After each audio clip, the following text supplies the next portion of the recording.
Hey everybody, I'm Stryker. It is Weenie Roast. We are backstage, and I am with Adam and Charlie from the War on Drugs. Thank you so much for being here. Yeah, thanks for having us. This is, I don't know what we did to deserve to have you play this show, so my goal is to not screw this up and have you come back for more. You know, give us a place to play, and we'll be there most likely. So. Okay, I'm a Los Angeles person, born and raised here. I've never been to Philadelphia. Yeah. And for our audience and everyone that lives here in SoCal, like I could rattle off 30 bands from Orange County, LA, Hollywood. But can you just tell us or tell me, what does Philadelphia give to you creatively that you like it so much there? Well, I actually live here now. Oh, but nice. We do. With the band is definitely still has roots in Philly. I think for years we had like a lot of space to practice. It was just a really good scene. A lot of people kind of supporting each other. As we were coming up in like 2006, 2007, a bunch of venues opened up in our neighborhood, which was kind of like a neighborhood that people were moving into, and a couple venues and bars that were really supportive for, you know, young acts, and kind of a nice little scene developed in that period of time. We were lucky enough to kind of be around, you know. And as you guys have matured as musicians and human beings, and I know I do this because my brain is not good, but do you tinker with the stuff more before you put it out, even though it's outstanding, but you may be like, I wish I would have done this. Can you talk about that a little? Tinkertown. Yeah, I mean, I mean, a lot of songs in the new record, like, they might as well have been done 8 months before we even quote-unquote finished it, but you just kind of, you work on things maybe just for the sake of it, and then a new song happens and you're working on that, and then they all, if you just all work on them the same way for enough time, they all kind of start to feel like they're part of the family or something. But you know, you get to tinker. It's super, you know, it's super fun to record and tinker for hours, and then you go on tour for a year and a half, 2 years, and you don't really get to do that part of it for a while. So you kind of, you know. Oh, but you keep tinkering too. Right, yeah, you can tinker anywhere you go. Songs keep changing, you know. Right. I mean, even these songs, like once you that's start the thing. playing them like 200 times, you keep tinkering them. Yeah. A deeper understanding. Holy mackerel, it's awesome. And I don't know how it works, but the Grammys were like, we'll give you one. Yeah. That was awesome. Best rock album. I know. Your thoughts on that were what?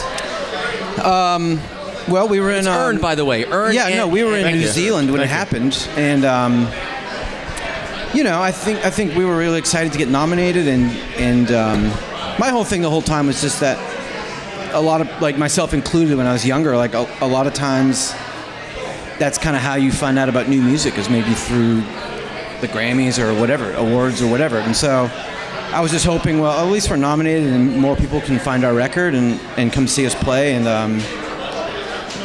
you know, really honored that that it happened. And you know, I got a great photo of my parents holding the Grammy at our show in New York when they got it in the mail. And yeah, it's just one of those things, you know. It's really you know, does it change anything? Not really, but it just makes us want to make better records. And you know, you get a little taste of it. You're like, oh, well, the next one I want to win 2 Grammys. Right. You know, which is possible. I mean, bands that I've loved that weren't expected have won the biggest awards, like Arcade Fire one year. Right. Won Best Album, which was awesome. Yeah. Charlie, and as your career is gone and the band's career, I mean, it's happening how I think people would want. It's getting bigger by the year. Whether it's like maybe a radio play, which for you guys, you don't need it because you have such a great fan base. But is it easier to say no to things, or is it easy to say yes to things as they come along and even more opportunities happen? And again, I will stress, you already have this huge, awesome career and fan base. Yeah, I mean, we love to play music, you know. So like, I'm happy to be here today. Like, happy to play for everyone who wants to hear it, you know. You know, we wish we could like say yes to everything, but of course there's reasons why you can't necessarily do every show. But like, yeah, like at the end of the day, like we just love playing music, and so like to be able to bring it to people is you know, it's really an honor, and it's like, it's so cool that you're playing the music, and so it's, yeah, we'd love to do it. That sounds so cool. I've worked at KROQ a long time, and when I'm not in the studio and I'm driving around and I hear you guys on our station, I am so proud because you guys are so good and you've like paid all the dues and have done so well. So, Thanks. of course. Yeah, thanks. I'm just curious, and I know we're here with all this noise. We're in a bar, and I don't want to get like, Barbara Walters deep, but I'm just curious, as the last 2 years have happened for you, are you antsy to get in the studio? Do you have the opposite of writer's block right now? What's it like for you? I'm always antsy to get in the studio.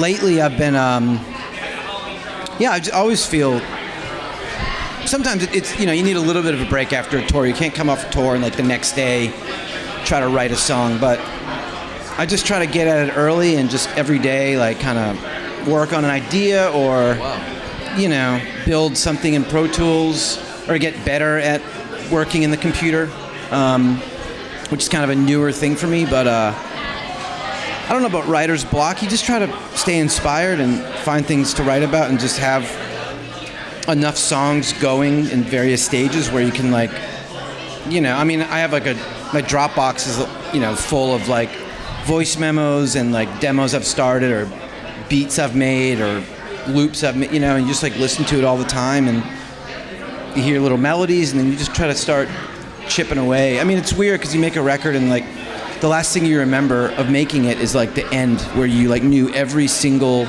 note and every little thing that you up, down, this, that. And then you have to like start from scratch again and it's like, it's tough. You're like, oh my God, I have so far to go until I get back to that point where like every little nuance, like where I'm the only one that knows all these tiny little things. But you just have to keep working and record as much as you can and record little ideas and whatever. Are you able to feel satisfied, or does total satisfaction maybe take away the drive? I think, I think if you just have an idea of what, you're trying to write about, or if you have like a little demo that you've done where you're like surprised by it, then that's the fire that kind of keeps me going, at least, All right. Well, I think we'll wrap it right there then. Cool. I mean, I feel like I could keep on chatting, but we're in this beautiful bar. I don't even know where we are. Hanging out. I love it. We got surfboards behind us. We got camera guys here. Yeah, Tiki Bobs. The War on Drugs, guys. Thank you again so much for playing the show. Thanks for having us. Thanks for It's gonna taking be the a lot of time fun. and having the chat. Really appreciate it. Cool. Thank you. The War on Drugs, and I'm Stryker. We are at the 2018 KROQ Weenie Roast. See you guys. Thanks.